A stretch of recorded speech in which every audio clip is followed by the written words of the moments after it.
A day like any other. Temperature south of -30 degrees C, and yet sunny and windless. A good day to test the seismic recording system. This should be a straightforward job. I was in the coal porch of the seismic hut when something strange occurred. Resistance readings on my multimeter showed strange fluctuations. Could it be a large earthquake? Unlikely in the Antarctic continent. In the adjoining dark recording room, the lights of the recorder were going wild. Oh no! Had I stuffed the machine up? I stood still and listened. A strange low rumble filled the cold air. What the? Dashing outside, I witnessed one of the most amazing sights to be seen in the Antarctic. Immediately to our east, a huge mountain of ice was rearing up. Clouds of steam belched out of the distant ice. Shockwaves ripped the sea ice to shreds, like tinfoil.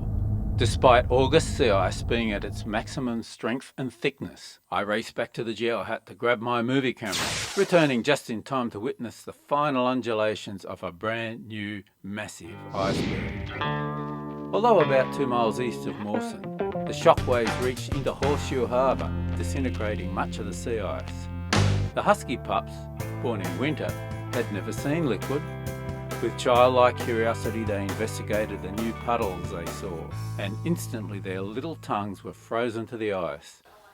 Our rescue operation was somewhat delicate, as you might imagine.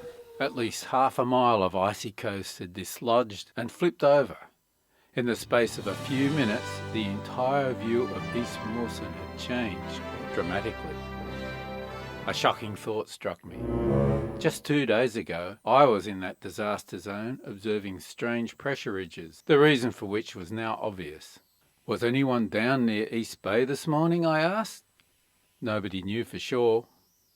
Anyone within half a mile of the disaster zone would stand no chance of survival whatsoever.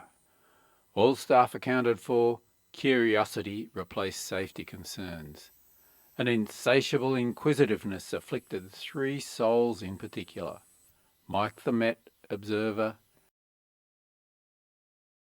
Erwin the doctor, and one slightly demented geophysicist. We quietly slipped out of the base and headed east.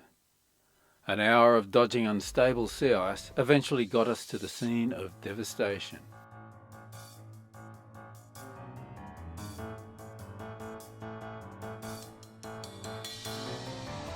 A new iceberg.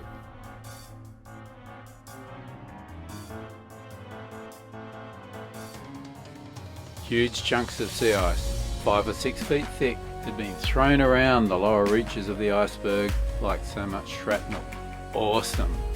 Just a few hours earlier, the ice beneath our feet had rested on the rock underlying the Antarctic ice dome.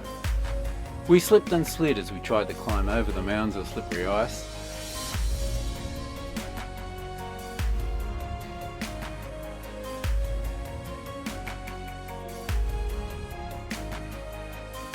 All about, the ominous sounds testified to ice straining, cracking and collapsing. The whole area was far from stable. After about half an hour, our nerves could take it no longer. Yet another piece of the continent could break off, or worse still, the new iceberg on which we stood might resettle or roll. We would push our luck no further and left.